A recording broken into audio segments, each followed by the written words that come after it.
तो हैरत होती है ना जब बहुएं आके शिकायत करती, मौलवी साहब कोई तावीज होगा जिससे मेरी बहू का लड़ना खत्म हो जाए।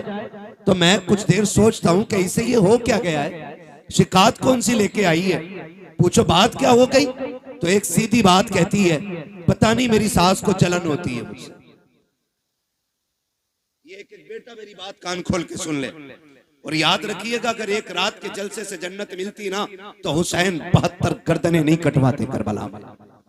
ये भी कान खोल के सुन लीजिए, अगर जन्नत इतनी सस्ती होती ना तो फिर करबला में हुसैन ने 71 लाशें नहीं उठाई होती। महंगी है जन्नत, उसे बचा के रखना जरूरी है, बचा के रखना जरूरी है। जब आके ये शिकायत की जाती है ना कि मेरी सास मुझसे जलती है, मेरा एक सवाल हर बहू से है, तुझे पता है तुझे कितनी हसरतों से लाई है। जब बेटा 12 साल से ऊपर चढ़ा था ना, तभी से उसने दुल्हन के तस्करे शुरू कर दिए थे। तभी से रिश्तेदारी में जाके कहती थी, सुनो बेटा 15 साल का हो गया, बेटा 18 का हो गया, मेरा बेटा 19 का हो गया। हम भी दुल्हन देख रहे हैं, क्यों? ताकि किसी अच्छी दुल्हन का पता मिल जाए, अच्छी दुल्हन का पता मिल जाए। मेरी बहन, मेरी बेटी कान खोल के सुन, कोई माँ किसी बहू की दुश्मन नहीं होती है, किसी माँ को अपने बेटे की शरीके हयात से जलन नहीं होती है। आप अगर ये पूछें फिर ये झगड़े कैसे, एक सीधी सी बात है, याद रखिएगा ये सबक जाके बहन बेटी को पढ़ाना, कहना सुनो माँ हर बहू के अंदर एक अच्छी माँ देखना चाहती है। माँ हर बहू के अंदर एक अच्छी माँ देखना चाहती है। वो ये चाहती है कि जितनी फिक्र मैंने अपने बेटे की है उतनी ही फिक्र, जाने दीजिए, उतनी ही फिक्र मेरे बहू को होनी चाहिए, उतनी ही फिक्र। मैं खुद समझता हूं मेरी तकरीर जितनी अहम थी उसी वक्त मुझे मौका दिया गया। मुझे खुद भी पता है, मुझे इस वक्त मौका देने का मतलब यह है कि तकरीर इतनी जरूरी नहीं है। बस ये है जो लोग बाहर से आए, मुझे पता, मैं उनके लिए बोल रहा हूं। अल्लाह आपको सलामत रखे। जरा कह दें या रसूल अल्लाह। मैं किसी को डांटूंगा नहीं, मर्जी है जिसे उठ के जाना चाहे चला जाए। मेरा उसूल है, महबूब की महफिल को महबूब सजाते हैं, आते हैं वही जिनको सरकार बुलाते हैं। तो एक बहू के अंदर माँ एक अच्छी माँ देखना चाहती है। तो ये जो शिकायतें चल रही है ना छोटी छोटी, कहीं ना कहीं हमने इनमें कमियां की, कहीं ना कहीं हमने इसमें गलत किया। जब हम आए हुजूर के लिए थे तो जिंदगी किसके लिए जी रहे? आज के हालात आप देखें, हमारी कंडीशन क्या है। हम सारे दुश्मनों के निशाने पे बैठे हुए हैं। आज सारी इस्लाम दुश्मन ताकतें मुत्तहिद हो गई हैं और सबका एक ही मिशन है, मुसलमानों को मिटाया जाए, इस्लाम खत्म किया जाए। मैं कसम खा के कह सकता हूं सुबह कयामत तक न मुसलमान मिट सकता है और ना ही इस्लाम मिट सकता है। इसलिए कि इस इस्लाम की बुनियाद इस उम्मत को मेरे नबी ने बनाया है और इस दीन की हिफाजत मेरा खुदा कर रहा है। फानूस बन के जिसकी हिफाजत हवा करे, वो शम्मा क्या बुझे जिसे रोशन खुदा करे। तो ये दीन मिट नहीं सकता है, लेकिन आपको होशियार होने की जरूरत है, आपको होश में आने की जरूरत है, आपको होश के नाखून लेने की जरूरत है। कितनी तेजी के साथ बेटियां मुर्तद हो रही हैं। आपके बरेली सबसे आगे इस लिस्ट में है कि सबसे ज्यादा अगर दीन छोड़ा है तो आपके बरेली की बेटियों ने दीन छोड़ा है। मैं खुल के कह रहा हूं, क्या किया हमने उनके लिए, कितनी तहरीकें चलाई, कितनी तंजीमें बनाई, कितनी कमेटियां बेटियों की हिफाजत के लिए बनाई गई। मुझे बताया जाए, बस जितनी देर खबर आती है बेटी फलां की भाग गई, उतनी देर गुस्सा आता है, उतनी देर प्लानिंग होती है। अगला सूरज निकला फिर वही बेढंगी चाल। कौन बचाएगा इन बेटियों को आकर के? क्या फिर से उमर इब्न खत्ताब को आना है? क्या फिर से शेर खुदा को आना है? क्या फिर कोई सलाहुद्दीन आएगा? क्या फिर कोई मोहम्मद बिन कासिम आएगा? क्या फिर से किसी खालिद बिन वलीद को आना है? नहीं, जिनको आना था आ चुके। अब या तो तुझे खालिद बिन वलीद बनना है या मुझे खालिद बिन वलीद बनना है। ये बात कान खोल के सुन लीजिए, मुझे नारों की जरूरत नहीं, तुम्हारी वाह की जरूरत नहीं। मेरा उसूल है, मैं आईना को दिखाऊंगा दाग चेहरे के, जिसे खराब लगे सामने से हट जाए।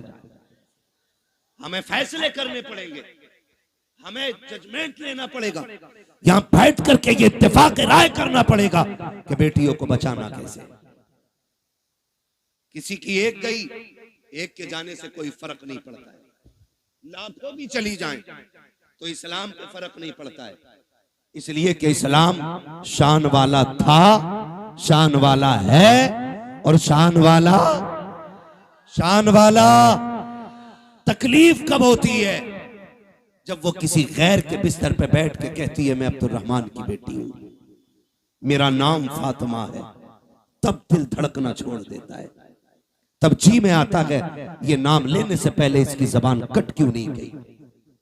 हमें सोचना पड़ेगा हम कर क्या रहे हैं।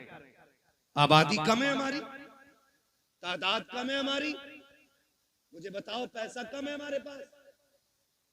हमारे पास जितना पैसा आया हमने या तो प्लॉट खरीदे या होटल बनाए या हमने बिजनेस आगे बढ़ाया, लेकिन कौम के फ्यूचर के बारे में किसी ने नहीं सोचा।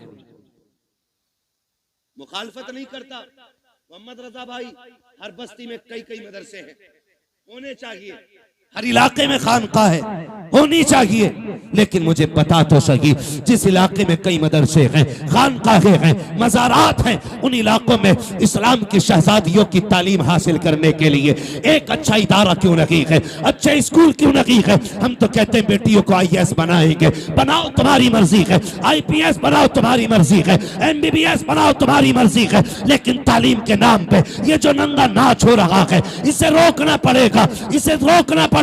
ये रुकेगा कैसे? खुदा की कसम, जिस तरह तुमने मदरसों के लिए चंदे किए हैं, मज़ारों के लिए चंदे किए हैं, इसी तरह कौम की बेटियों के लिए, स्कूलों के लिए चंदे करो और ऐसे स्कूल बनाओ जिसमें पढ़ने वाली भी बेटी हो, पढ़ाने वाली भी बेटी। ये कौन बनाएगा? ये कौन बनाएगा? क्या कोई आएगा? और नहीं, मैं सच कहता हूं, 3 चीजों से बेटियां हमारे हाथ से गई। नंबर 1 ऑनलाइन पढ़ाई, इसने बेटियां छीन ली। नंबर 2 ट्यूशन, इसने बेटी छीन ली। नंबर 3 शादियों के बढ़ते खर्चे, इन्होंने बेटियां छीन ली। और ये कितनी कसरत से हमारे बीच में, ये खुद फैसला करें हम लोग। जब तक ऑनलाइन पढ़ाई नहीं थी, किसी को रजाई में छुप के मोबाइल चलाने की इजाजत नहीं थी। जब से ऑनलाइन तालीम आई, बाप की मजबूरी बन गई, ऑनलाइन छोटे फोन पे नहीं हो सकती, बड़े फोनों पे। और रह गई ट्यूशन के तमाशे, तो आप सोशल मीडिया पे सर्च करें हमारी बेटियों का किस तरह इस्तेमाल हो रहा है, किस तरह उन्हें छेड़ा जाता है। मैं आपकी बेटी पे एतराज नहीं कर सकता, मैं कहता हूं आपकी बेटी शरीफ होगी, लेकिन जहां जाके बैठ रही है वहां तो सारे शरीफ नहीं है, वहां तो सारे शरीफ नहीं है। और इस तरह मिजाज बनाया गया, 2 लड़कों के बीच में एक लड़की बैठाई जाती है और अब्बा कह रहा शुक्र है बेटी IAS हो रही है, बेटी IPS हो रही है। मैंने पहले कहा मैं तालीम का मुखालिफ नहीं, तरीके तालीम का मुखालिफ हूं। जिस तरीके से बेटियां पढ़ाई जा रही हैं, हम अपनी कौम को एक स्कूल न दे सके, एक कॉलेज न दे सके जिसमें पढ़ने वाली भी बेटी होती, पढ़ाने वाली भी बेटी होती। आए दिन तमाशे होते रहते हैं, कोई कहता मौलाना कुछ करो, क्या करना है? फला स्कूल के बाहर बच्चियों का नकाब उतरवा दिया गया, फला स्कूल के बाहर दुपट्टे उतरवा दिए गए। मैंने कहा मौलवी अकेला क्या करेगा, जब तक कौम जिम्मेदारी नहीं संभालेगी। एक मौलवी क्या क्या करेगा? जलसे भी संभाले, मदरसे भी संभाले, मस्जिदें भी संभाले, खानकाहें भी संभाले, महफिलें भी संभाले, इलाके भी संभाले। जिम्मेदारी स्कूलों की भी मौलवियों के सर डालना चाहते हो, निकलो कमाई के चक्कर से, थोड़ा सा आगे बढ़ के ऐसे स्कूल बना दो ताकि किसी की जरूरत ना हो, कोई तेरी बेटी का नकाब उतार सके, कोई उसके सर से दुपट्टा उतार सके। उससे कह दो बेटी भी हमारी है, स्कूल भी हमारा है, तालीम जो भी होगी कनीज़े फातिमा ज़हरा बना के बेटी पढ़ाई जाए। इस तरह बेटियां पढ़ाओ, वरना वो दिन दूर नहीं है, तेरी मेरी बेटियां तेरे मेरे घर से निकल जाएंगी और रोने के सिवा कुछ नहीं होगा। और ये बेटियां जो हाथों से निकल गई, इसकी सबसे बड़ी वजह है बाप और भाइयों का नशेड़ी और शराबी होना। सुन लो कान खोल करके, मुझे मतलब नहीं है दोबारा बुलाया जाए या ना बुलाया जाए।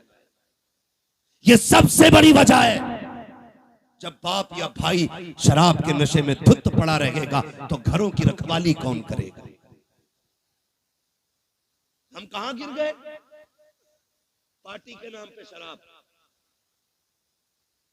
दोस्तों की दावत के नाम पे शराब, बिजनेस में फायदा हो गया उसके नाम पे शराब, अब तो शादियों में शराब चलने लगी। किसकी नजर लगी इस कौम मुस्लिम को? मैं पूछना चाहता हूं, किसकी नजर खा गई कि हमारी कौम तबाही की तरफ जा रही है? हुआ क्या है हमें?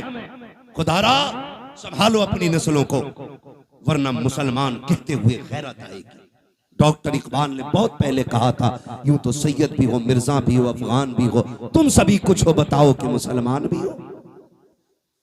आज कौन सा झगड़ा नहीं है? कोई कह रहा मैं पठान हूं, कोई कह रहा मैं अंसारी हूं, कोई कह रहा मैं शेख हूं। यही झगड़े रह गए थे, कोई दूसरा काम नहीं बचाता। ओ भाई सुन कान खोल करके, किसी पठान को कोई अजमत और रिफत हासिल नहीं है, किसी खसाब को कोई अजमत हासिल नहीं है। खुदा की कसम, अल्लाह के नजदीक सबसे ज्यादा इज्जत वाला वो होता है जो सबसे ज्यादा तकवे वाला होता है। अगर नाज करना है, सजदों की कसरत पे नाज करो, कुरान की तिलावत पे नाज करो, अपने आप को देखो, मुहासबा करो, आईने के आगे खड़ा कर और पूछ तो सकी कितनी रातें ऐसी गुजरी है जिसमें तुमने खुदा को मनाया है, कितनी रातें ऐसी गुजरी है जिसमें रब को राजी किया है। अगर एक रात भी ऐसी नहीं है तो हंसने का मौका नहीं है, खुश होने का मौका नहीं है। एक रात ऐसी निकाल ले कि जब दुनिया सोती हो तू मुसल्ले पे आ जा, अपने रब को रो के दिखा दे। खुदा की कसम, तो आंसू गिराना तेरा काम है, जन्नती बना देना खुदा का काम। लेकिन हम तो डांस भी करते तो नात के नाम, शादियों के नाम पे शराबें। कह रहा हमें पढ़ाता, कह रहा मौलवी साहब तुम्हें नहीं पता है बियर में नशा नहीं होता, एनर्जी ड्रिंक है वो। आग लगे तेरी एनर्जी में, अगर ताकत लेनी है तो वो खजूर खा जो हुजूर के मदीने से आई हो। हाँ, इससे ज्यादा ताकत शराब। इन्होंने हमारी कौम का बेड़ा गर्क कर दिया। नौजवान अक्सर इधर जा रहे, खुदारा निकले इन चीजों से। शराब मेरे नबी ने हराम कही तो हराम है, मानते हो कि नहीं? शराब, शराब इतनी जोर से कहो कि जो पीते हो उन तक आवाज पहुंचे। शराब, शराब। और जिस चीज को मेरे नबी ने ठुकरा दिया, कोई माई का लाल उसे हमारे होठों तक नहीं ला सकता है। हाँ, हुजूर के गुलाम हम आज जबान कह रहा बियरी तो है, मार दिए एक दो गिलास बेड़ा गर्क हो जाएगा, कोई मसला नहीं ना बेटे ना। वो इसलिए कह रहे बेटे, वो देख रहे, तुमसे कोई तकलीफ नहीं है भाई, तुम बैठो बैठो। हाँ, तवज्जो है सारे लोगों को? बेटे नहीं लिया तो तू कर ले, मैं कर। तवज्जो है ना सारे लोगों को? शराब डूब गए इसमें जाकर के। याद रखिएगा, शराब पीने वाला ना अच्छा शोहर हो सकता है, ना अच्छा बाप हो सकता है, ना अच्छा भाई हो सकता है, ना अच्छा बेटा हो सकता है। और याद रखिएगा, मुआशरे की एक बीमारी का नाम शराबी है। इतनी बुरी चीज, जो शराब पीता है उसके घर की इज्जत महफूज नहीं रहती, उसके घर की बहन बेटियां बाहया नहीं होती। अगर किसी को घर की इज्जत को आग लगाना हो तो शौक से शराब पिए जाके। आखिरत का अजाब अलग बात है, मैं दुनिया के अजाब बता रहा हूं। तो कभी भी शराब के करीब नहीं जाएंगे इंशाअल्लाह, शराब के करीब नहीं जाएंगे इंशाअल्लाह। पार्टी के नाम पे मेरे भाई शराब आई, उसके अलावा एक बीमारी और, शादी में शराब आ गई। अब एक तमाशा और चल गया, हल्दीराम, नमकीन की बात नहीं कर रहा हूं मैं, हल्दी हल्दी, ये चल गई है नारा सब, आए दिन फेसबुक पीला पीला दिखता है अब, हल्दी डे, हैप्पी हल्दी है। इतनी धुन से तो शबे बारात का एहतमाम नहीं करते जितनी धुन से हल्दी का कर रहा है। यूं तो सैयद भी हो, मिर्जा भी हो, अफगान भी हो, तुम सभी कुछ हो बताओ कि मुसलमान भी हो। क्यों लगती है हल्दी भाई? गोरा होने के लिए। भैंस को 4 दिन हल्दी में डुबा के रखते, काली की काली रहेगी वो गोरी। तूने हल्दी क्यों लगाई? हाँ इमाम साहब ये बात बोल देना, इनका हिसाब करो, मेरे लल्ला की शादी से जल गए, क्यों इन पे लल्ला नहीं है? ये कंडीशन होती है। असल में बात क्या है ना, लोग उन्हें धुन से सुनते हैं जिन्हें पैसा देना पड़ता है। जो महीने के 10,000 लेता तो उसकी बात भी नहीं सुनते। ये भी कड़वी सच्चाई है। कभी ये सोच रहे हो कि अपनी जमात के खिलाफ ना, मैं जानता हूं। तो ये कंडीशन हल्दी की, हल्दी इसलिए लगती है ना कि गोरा हो जाए। गारंटी है मेरी जात, जिसकी शादी हो ना उसे 4 दिन हल्दी ना लगा, 10 दिन एतकाफ की नियत करा के मस्जिद में बैठा दे, कुरान और तस्बीह दे दो और उससे कह तुझे दुनिया की बात नहीं करनी। अल्लाह की इज्जत की कसम खा के कहता हूं, अगर 10 दिन में चेहरे पे निखार ना आ जाए तो नाम बदल देना। जो चीज थी हमारे पास वो खत्म हो गई। हल्दी अकेला एक की शादी थी तो 4 पीले बने घूम रहे, सारे मेंढक लग रहे, 4 लड़कों ने पहने। कहा ये कौन है? कहा मेरा कजिन है। ये कौन है? फ्रेंड है। ये कौन है? फला से। ये कौन है? फला। इसने हल्दी क्यों लगाई? कि मुझे देखा। इसने हल्दी क्यों लगाई? कि इसने इसे देखा। हमने हल्दियों के तमाशे इतने कर दिए, हम शरीयत भूल बैठे, दीन पर से पुश्त डाल दिया। क्या इसी को इस्लाम कहा जाता है? खुदा के वास्ते सुधर जाओ वरना कौम को तबाही से कोई नहीं बचा सकता है। क्या तमाशे हल्दी के नाम पे नहीं हुए? खुदा की कसम, हल्दी पे देखो तो सही, हाथों में घुनघुने बांधे गए। जिन मर्दों को कुछ पहनने की इजाजत न की, उन्होंने हाथों में घुनघुने पहने, गले में भैंस वाली जंजीर पहनी। क्या हो रखा है? कैसे इज्जत बढ़ती है, शान बढ़ती है। खुदा की कसम खा के कहता हूँ, जिसको दाढ़ी भारी लगती हो उसके सोना पहनने से इज्जत नहीं बढ़ती है। अगर इज्जत बढ़ानी है, सोने को ठोकर मार, दाढ़ी को सीने से लगा। सोना देख करके बेवकूफ इज्जत करेगा, दाढ़ी देख करके खुदा के फरिश्ते इज्जत करने लग जाते हैं।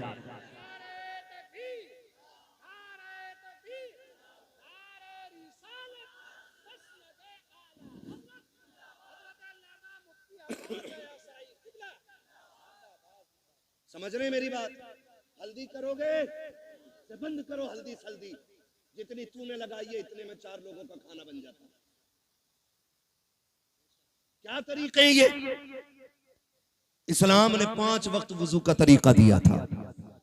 तुझे वो देखे मुंह नहीं निखारा जा रहा, हल्दी लगा के पीला हो रहा है, हल्दी लगा के। और कम लड़कियां नहीं, अब्बा दे रहा 15,000 ले ब्यूटी पार्लर चली जा। कहां?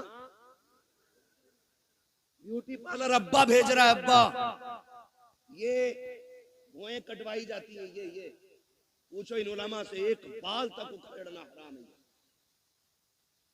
एक बाल तक। तमाशे हो गए, हद हो गई। जन्नत न तेरे बाप की है न मेरे बाप की है। जन्नत इतनी सस्ती होती ना तो ज़ैनब ने लाशों पे घोड़े देखते हुए तोड़ते घोड़े देखे, लेकिन सर से चादर नहीं सरकने थी। सगे भाई के बदन पे घोड़े तोड़े, सैयदा ज़ैनब ने पर्दा नहीं छोड़ा। देखो तो सही, अकबर की लाश सामने थी लेकिन पर्दा नहीं छूटा। बेटों की लाश पे घोड़े तोड़े, पर्दा नहीं छोटा। तेरी बेटी ने गैर के जाके आगे अपने कपड़े उतार दिए, दुपट्टा हटा दिया। का इतना सजा दे एक रात की दुल्हन बन सको। मैं कहता हूं मेरी बहन कान खोल के सुन ले, इस महकम से एक रात का हुस्न आता है, अल्लाह वाली बन जा। कयामत के दिन अल्लाह इतना हसीन बनाएगा कि हूरे तेरे हुस्न को देख के रश्क करती नजर आएगी। और नतीजे मेकअप कितने में होता है? अरे पैंट कितने में होता है ये बताओ? सीधी बात। कितने में हो जाता? 10,000, 5,000, 15,000 जैसी क्वालिटी चाहिए। अब तो सब में बन गई है ना। अच्छा, उसूल क्या है? दूल्हा बनते हैं तो क्या रकात पढ़ते हैं? कितनी पढ़ते? पीछे वाले भी पढ़ते हैं कि ऐसे ही चले गए थे ससुराल? कितनी रकात? 2 रकात। और फिर तरीका यह है इस्लाम का, 2 रकात पढ़ के गया था, 2 रकात आके पढ़ता। तू भी पढ़ता, वो भी पढ़ती, लेकिन वो इसलिए नहीं पढ़ेगी कि वुजू करना पड़ेगा, और वुजू कर लिया तो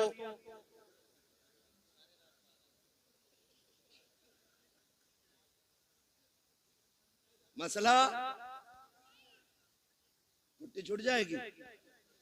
बच्चा कह रहा अगर वुजू कर लिया तो पुट्टी छूट जाएगी। ये रात सारे ही जानते हैं।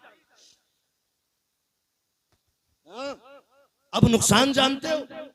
जब पहली रात देखा था तो लग रही थी परी की बच्ची, अगले दिन जब देखा ना तो लग रही थी चुड़ैल की बच्ची। इसके नुकसान आप जानते हैं? इंसान की नजर में जो चेहरा समा जाता फिर उसको उसी चेहरे से मोहब्बत होती है। अगर वो बदल जाए तो मोहब्बत कम हो जाती है। यही वजह है जो तलाक कसरत से हो रही है। याद रखिए, यही वजह है जो तलाक कसरत से हो रही है।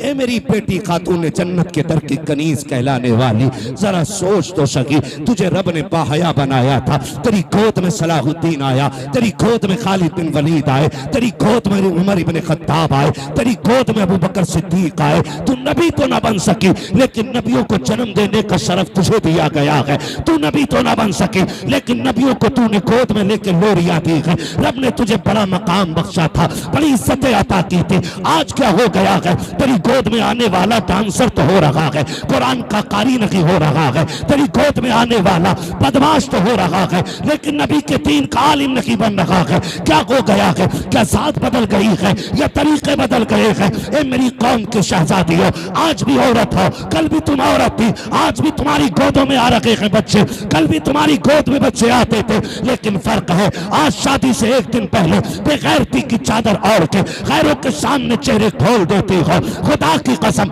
लेकिन कल की औरतों का उसूल ये था, हजरत मौलाए कायनात मौला अली का दौरे खिलाफत है, इस्लाम की शहजादी यकात के साथ गुजर के जा रही है। रास्ते में एक नौजवान गुजरा, हवा का झोंका आया, उसने बच्ची के चेहरे से नकाब उड़ा दिया। न बच्ची ने नौजवान को देखा, न बच्ची को देखने की खबर है। जैसी कपड़ा हटा, झोंका आया, उस नौजवान की निगाह उस लड़की की आंखों पे पड़ जाती है। इतनी खूबसूरत आंखें कि दिल दे बैठा। घर आया, खातिमा को बुलाया, कब बता तो करो फला खातून कौन है, कहाँ की रहने वाली है, उसकी आंखें इतनी खूबसूरत हैं। खातिमा ने पता लगाया, कहा फला की बेटी है, फला घर में रहती है। उसने कहा उस तक मेरी शादी का पैगाम पहुंचा दो। कोई बदतमीजी नहीं, कोई बदमाशी नहीं, कोई चैटिंग, कोई कॉलिंग नहीं है। सिर्फ एक बार देखा है, आंखों पे दिल आ गया, पैगाम भेज दिया है रिश्ते का, कहा मैं उससे निकाह करना चाहता हूँ। खातून गई जाके कहती है, बेटी फला नौजवान तुझसे निकाह करना चाहता है।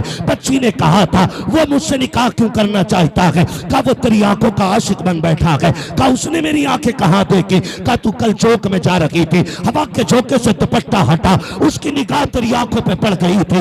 ए बेटी वो तेरी आंखों का दीवाना बन बैठा है। उसने कहा माई ठहर अभी आती हूँ। अंदर गई, जब बाहर आई है, एक हाथ में चाकू था, दूसरे हाथ में तश्त में रखी हुई आंखें हैं।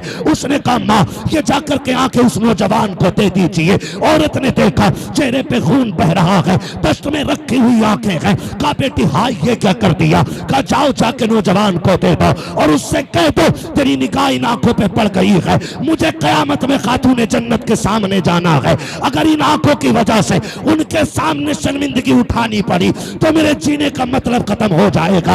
अम्मी ये आंखें इसलिए निकाल दी है कि जिन आंखों की वजह से आका के सामने शर्मिंदा होना पड़े, मुझे उन आंखों की कतई जरूरत है ही नहीं।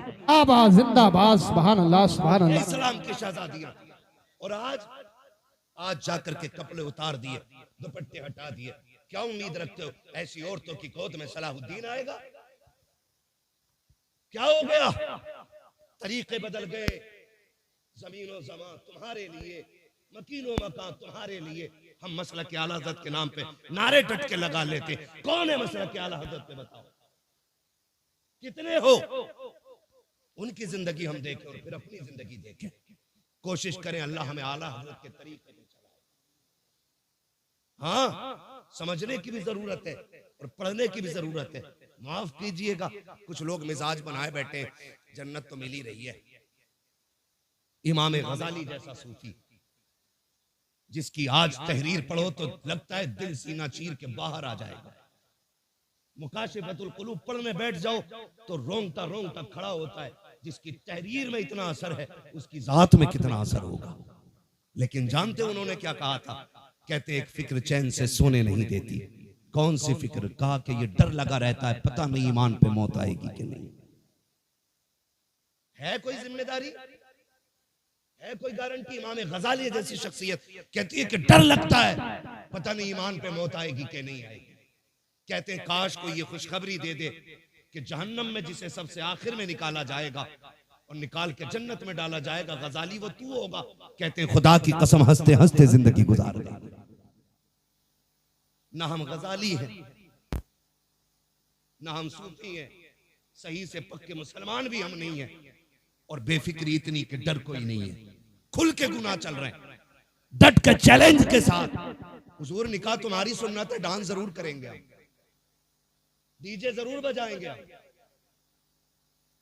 बताओ कौम का बेड़ा गर्क होने को है और मेरी कौम के बेगैरतों को डीजे बजाने से फुर्सत नहीं। मैं उन्हें गैरतमंद कहता ही नहीं जो बेटे के निकाह पे, भाई के निकाह पे, अपने निकाह पे डीजे बजाएं। गैरत क्यों नहीं आती है? निकाह करते वक्त तुझे हुजूर की याद क्यों नहीं आई? मुझे बताया जाए। और ये डीजे बुढ़िए बुढ़िए तुम्हारे यहाँ भी होती है? वो औरतें जिनके बाल सफेद हो जाते हैं, अगर ढोलक ना आवे ना 7 दिन पहले तो कह रही लगी ना रहे अभी आओ अल्लाह का। गफूरन तू बुला, मजीदन तू मगा बजा। इसके पैर कब्र में लटक गए और इसे बिना ढोलक के मौज ही नहीं आ रही। 3 बजे खीले लेके लौट रही है ढोलक में से और इससे ईशा की पढ़ने कहते तो कहते घुटने काम ना करते। मुसल्ले पे उठा नहीं जा रहा इससे और नाली ऐसे कूदती चली जा रही है जैसे हिरन जा रहा है। ये कंडीशन है। जिन हाथों में जिस उम्र में तस्बीह होनी थी उनमें ढोलक है। रोना किस बात का है? इसी वजह से बेटे शराबी बन गए। जब माएं नचनियां होंगी ना तो फिर बेटे सलाहुद्दीन नहीं बनने, फिर शराबी और जुआरी बेटे पैदा होंगे। इसलिए कि मां का ही कदम अच्छा नहीं था। मां का ही कदम अच्छा नहीं था। खुदारा रवैये बदलो, अपने रवैये, और ये ढोलक खत्म होगा इंशाअल्लाह। खत्म करेंगे इंशाअल्लाह, वादा कर रहे हैं इंशाअल्लाह। 7 दिन पहले ढोलक बजा। बातें बहुत सारी हो जाएंगी, वक्त मेरा मुकम्मल हो चला है। मैं आपसे चंद बातें कहना चाहता हूँ। थके तो नहीं हो ना अभी आप? मेरी बात समझ में आ रही है ना? मैं जानता हूँ आप 5 घंटे से लगातार साउंड की आवाज कानों से आपके टकरा रही है। आप थके न थके पर्दे थक गए होंगे, ये फितरत है। मगर आपसे मैं चंद बातें कहना चाहता हूँ। होता क्या है, क्या दिन पहले डीजे बज रहे आजकल?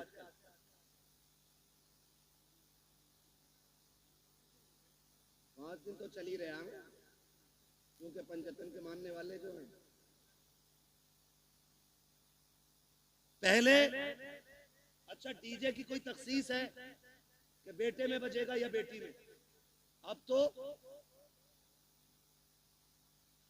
हो रहा है कि कोई ऐसा भाई है जिसे बहन प्यारी ना हो? सबको बहन प्यारी है ना? बोले इतनी कमजोरी से नहीं ताकि मैं बात भी पूरी ना कर सकूं। बहन सबको प्यारी है ना? सबको प्यारी है बहन।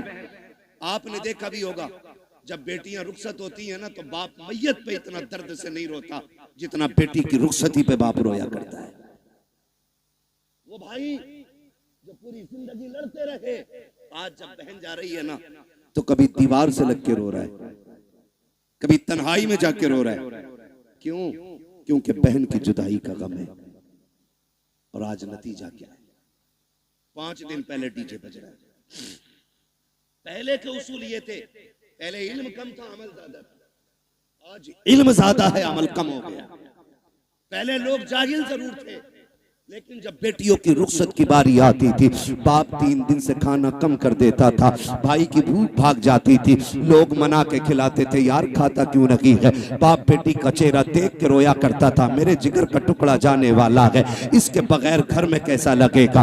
भाई चुप चुप के रोया करता था, बहन चली जाएगी कैसे ख्याल रहेगा घर में, इसके बगैर कैसे रुका जाएगा, ये ख्याल रुलाया करता था। बाप भाई 3 दिन पहले रोया करते थे। आज हैरत की बात यह है, 3 दिन पहले डीजे बजना शुरू हो जाता है। ऐसा लगता है बहन को रुखसत नहीं कर रहा है, घर की भला टाल रहा है, आई हुई मुसीबत घर से निकाल रहा है। और तुम्हें खुदा का वास्ता, तुम क्या जानो जब बेटियां रुखसत होती हैं, जाओ किसी बाप से जाके पूछना, तू बेटी की रुखसती पे इतना क्यों रोया है। इतना तो बेटे के जनाजे पे भी नहीं रोया था। तो बाप हाथ जोड़ के कहेगा, मेरी बेटी 18 साल मेरे आंगन में रखी, 22 साल मेरे दरवाजे पे रखी। मौलाना इतना जानता हूं, मैं गरीब जरूर था लेकिन गलीज नहीं था। मैंने बेटी को चटनी से खिलाई लेकिन खैर के आगे हाथ फैलाने नहीं दिया। मैंने बेटी को सूखी रोटियां खिलाई लेकिन किसी के आगे रुसवा होने नहीं दिया। आज रोना इस बात पे आ रहा है, बेटी पराए घर जा रही है, देखने में तो अमीर है, देखने में तो पैसे वाले हैं, एक ख्याल रुला रहा है, खुदा जाने बेटी को आज के बाद इज्जत से टुकड़े मिलेंगे या गाली पहले मिलेगी, रोटी बाद में मिलेगी। मौलाना ये फिक्र सता रही है, आज के बाद मेरी बेटी को भूख पहले लगेगी, आंसू पहले आएंगे, ये ख्याल रुला रहा है। ये कह के बाप की चीखें निकल जाती है। तुमसे हाथ जोड़ के गुजारिश करता हूँ, बेटियों की रुखसती पर शैतान के तमाशे न लाना, बेटियों की रुखसती पर बाजे गाजे न बजाना। खुदा तौफीक दे, तेरे पास वक्त है, मस्जिद में चले जाना, जब दुनिया सोती हो मुसल्ले बिछा के बहन की इज्जत की भीख मांग लेना, अल्लाह से उसकी इज्जत के टुकड़े मांगना, कहना मालिक हमारी बहन कल जाने वाली है, अब तक हमारे बीच में थी, या अल्लाह ये कल चली जाएगी, मेरे मालिक रूखी खिलाना ये मुर्गा खिलाना, इतना करम कर देना जिल्लत से बचा के इज्जत के लुकमे खिलाता रहे। तकबीर, नारे रिसालत, मसलके आला हजरत हजरत अल्लामा मुफ्ती हम्माद रजा शाही किबला जिंदाबाद जिंदाबाद। जो है सारे लोग बंद करेंगे इंशाअल्लाह, सारे वादा करो इंशाअल्लाह। ये तमाशे खत्म करो, बहन की जिंदगी की भीख मांग। हमने बड़े बड़े अमीर घर की बहू को तलाक होते देख ली, हमने देखा है पैसे वालों को हंसी नहीं आती है, हंसते दिल वाले लोग। हंसने के लिए पैसा शर्त नहीं, हंसने के लिए दिल शर्त है। और दिल वही जिंदा होता है जो नबी के तरीके पे होता है। हर दिल जिंदा, बोले हर दिल जिंदा नहीं होता है। खुदारा भीख मांग बेटी की जिंदगी की, कह रब से अल्लाह मेरी बहन को इज्जत देना, वरना जानते हो एक बात, कई बार ना हमारे गलत फैसले बेटियों की जिंदगी को तबाह कर देते, लेकिन बेटियां, खुदा इन बेटियों को सलामत रखे। महबूब के सदके में बड़ी दौलत मिल गई। जितना भी सितम हो जाए, कभी ससुराल के ताने बाप को आके नहीं बताती। और हम इसी खुशफहमी में रहते हैं, हमारी बहन तो अच्छी रह रही है, हमारी बेटी तो सुख में रह रही है ना। उसके दिल में झांक के देख कितने जख्म बने हुए हैं। रिश्ते किया करो ना तो पैसे वाला देख के नहीं, दीन वाला देख के रिश्ते किया करो। कैसा दीन वाला? बहन की रुखसती थी 3 दिन बाद और तमाशे चलते रहे, भाई नाचता रहा, बाप कहता रहा यार लड़के ही तो हैं, इनके भी तो दिल हैं। 3 दिन तक तमाशे होते रहे, लेकिन जब रुखसती की बारी आई ना, जहेज सजाया गया, चंद बुढ़ियां जो ढोलक में सबसे आगे थी आगे बढ़ी, उन्होंने कहा पगलियो, बेड भी लगा दिया, प्लेटें भी लगा दी, कुरान किधर है? आज कुरान याद आ रहा। कहा क्यों? अलमारी पे सबसे ऊपर कुरान रखा जाए। जब उस दिन कुरान को सबसे ऊपर रखा जाता है, कुरान चीख के कहता, जालिमो जब 3 दिन से गाने बज रहे थे तब तुम्हें मेरी याद नहीं आई थी? आज जहेज के लिए रह गया था मैं, सिर्फ सजावट के लिए बचा था मैं। क्या तुम्हें मेरा ख्याल उस वक्त नहीं आया जब 3 बजे तक तुम बेटी की रुखसती पे गाने बजाते रहे? है कोई जवाब कुरान के इन सवालों का? है कोई जवाब? कोई जवाब नहीं होगा। और याद रखो, जब कुरान शफाअत कराने का हक रखता है ना, तो शिकायत करने का भी हक रखता है।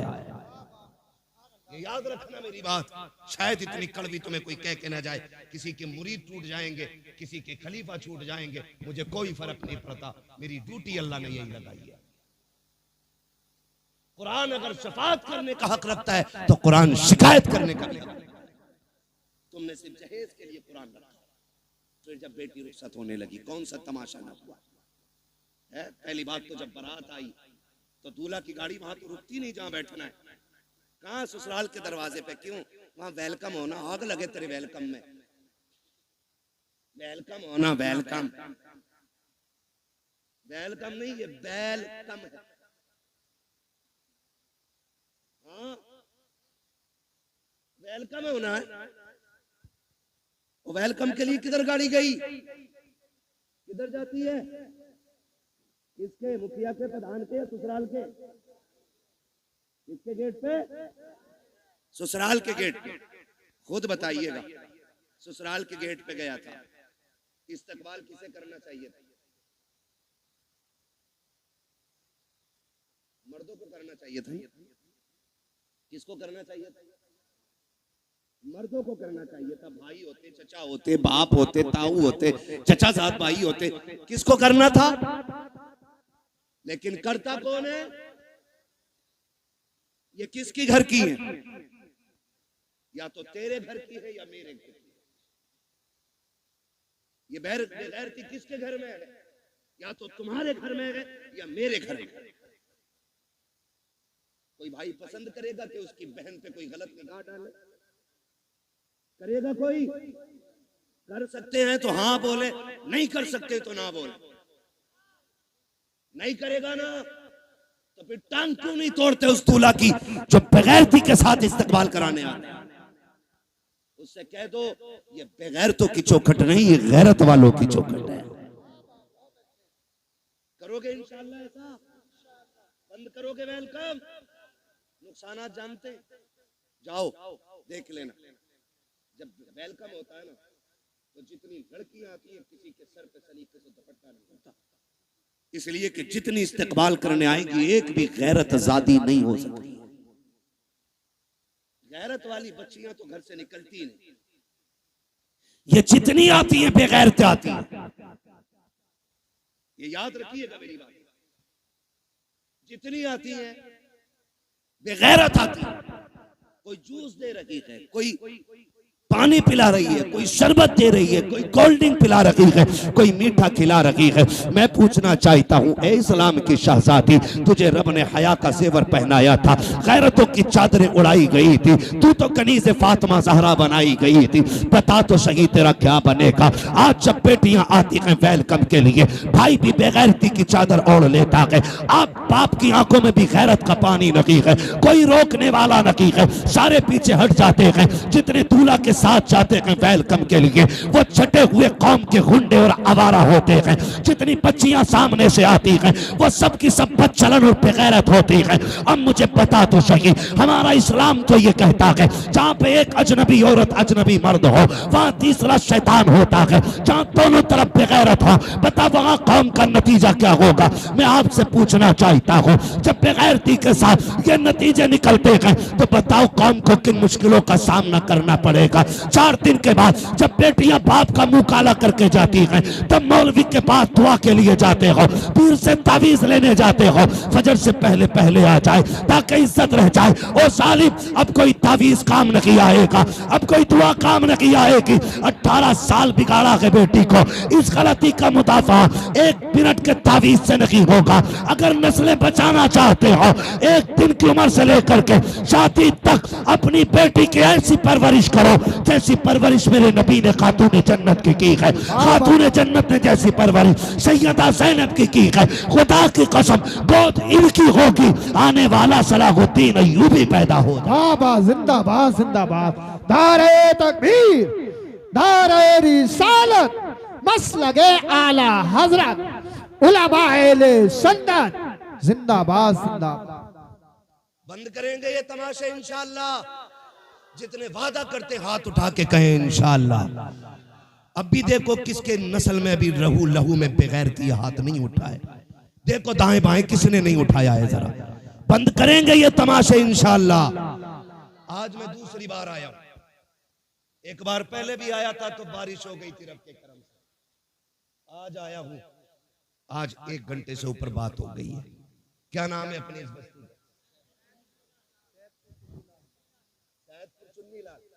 कितने लोग इस गांव के अंदर हाथ उठा के बता दें। जियो सलामत रहो माशाअल्लाह। लग रहा पूरा गांव हुजूर की महफिल में आ गया है ना। अल्लाह सलामत रखे।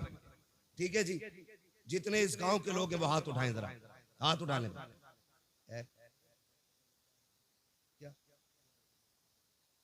भाई बेटे फरमाइश कई सारी है मेरे लाल, और भी लोगों की फरमाइश है। देखो जलसा, मैं जानता हूं मुझे नंबर बहुत देर में मिला है, लेकिन मैं चाहता हूं अगर देखो अगर काम ना हुआ तो फिर ये आपका 2-2.5 लाख खर्च करने से कोई नतीजा नहीं है। ये सुन लीजिएगा। हाथ उठाएं जो इस बस्ती के लोग हैं, उठाए जरा। या रसूलुल्लाह देखें गुलामों ने हाथ उठाए हैं। या अल्लाह जितने इस महफिल में आए हैं आज की रात के सदके सबको महबूब का सच्चा गुलाम बना दे। हाथ अभी ऊपर ही रखने ना, ऊपर ही, नीचे नहीं करने भी हाथ अभी नीचे नहीं करने। अल्लाह खातून जन्नत का सदका अता करे। हमारी बहन बेटियों को कनीज़े फातिमा ज़हरा बना दे। वादा करो आज के बाद इस बस्ती में डीजे नहीं बजेगा इंशाअल्लाह। वादा करें सारे लोग, डीजे वादा करें, डीजे। देखो बोल कौन नहीं रहा है, डीजे नहीं बजेगा। गैर शरीक कोई भी रस्म अदा नहीं होगी। शराब से बचेंगे इंशाअल्लाह। वादा करें इंशाअल्लाह। जो डीजे बजाएगा उसका बाइकाट करेंगे इंशाअल्लाह। हाथ अब नीचे कर लीजिए। हुजूर की महफिल में वादा हो गया। इमाम लोग हैं, कितने इमाम हैं? 3 इमाम हैं, 2 हैं। मैं इन 2 से अर्ज करूंगा और तीसरे तक मेरा पैगाम पहुंचा देना। खुदा के वास्ते आप मसलक आला हज़रत वाले लोग हैं, आप भी अहद कर लें जिस बारात में डीजे आएगा न उसमें निकाह पढ़ाएंगे न उसमें खाना खाएंगे। ये उलमा की भी जिम्मेदारी है। और इंशाअल्लाह मुझे उम्मीद है ये ताजुश शरिया वाले लोग हैं, या आला हज़रत वाले लोग हाथ उठ गए हैं तो वादा पूरा किया जाएगा इंशाअल्लाह। इंशाअल्लाह ढोल बंद होगा, गाने बंद होंगे। और अगर करना ही है ना, बस आखिरी बात सुन ले जरा, कह दें या रसूल अल्लाह।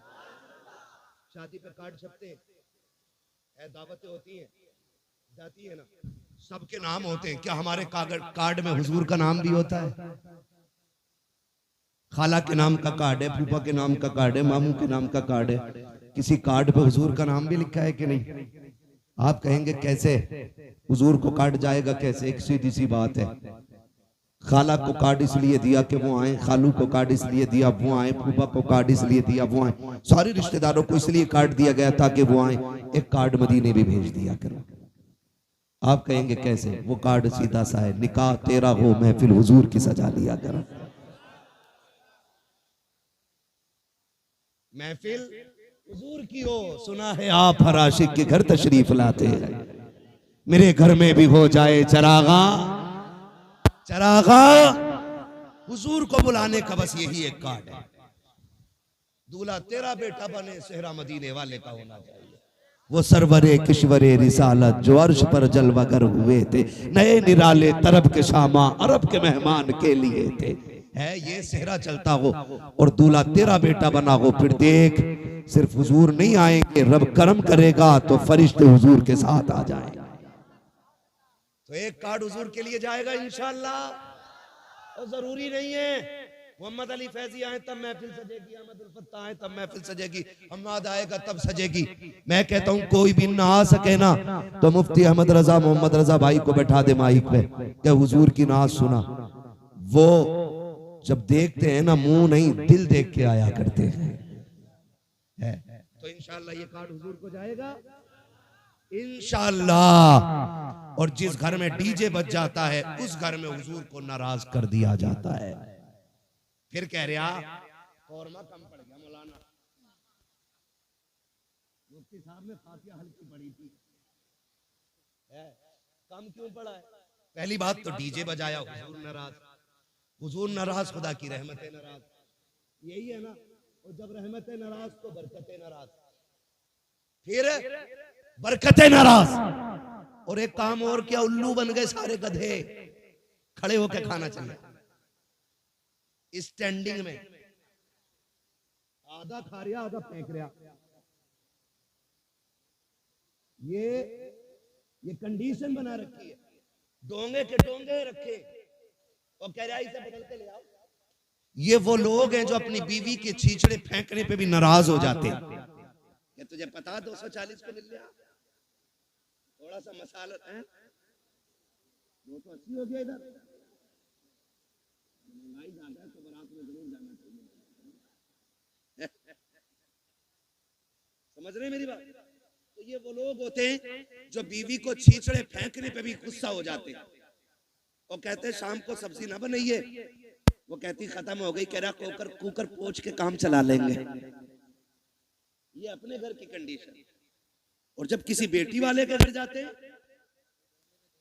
तो डोंगा बोटी, वो शर्म कर, तेरी नजर में एक बोटी है लेकिन इसमें किसी गरीब की 18 साल की कमाई लगी है, किसी बाप की जवानी लग गई इस खाने को तैयार करने में। बोटी फेंकने से पहले सोच इसने कितने सूरज सर से उतारे होंगे तब जाके बेटी के खाने का इंतजाम किया है, इसने कितने चौकों में जाके धक्के खाए होंगे, कितने लोगों ने गालियां दी होंगी, फिर मजदूरी दी होगी, तब जाके ये खाना बना है। तुझे गैरत आनी चाहिए, एक एक बोटी का एहतराम किया कर, एक एक लुकमे की इज्जत किया कर। तुम्हें खुदा का वास्ता जब किसी बेटी के यहाँ जाया करो, आधी रोटी घर खा के जाया करो, आधी रोटी बेटी के बाप को खुश करने के लिए वहां खा लिया करो। अगर तेरे हिस्से की बची रोटी से किसी गरीब की इज्जत रह जाएगी, खुदा की कसम काबे वाला भी राजी हो जाएगा, मदीने वाला भी राजी। जिंदाबाद जिंदाबाद। इसलिए मेरे भाई खाना फेंकना नहीं।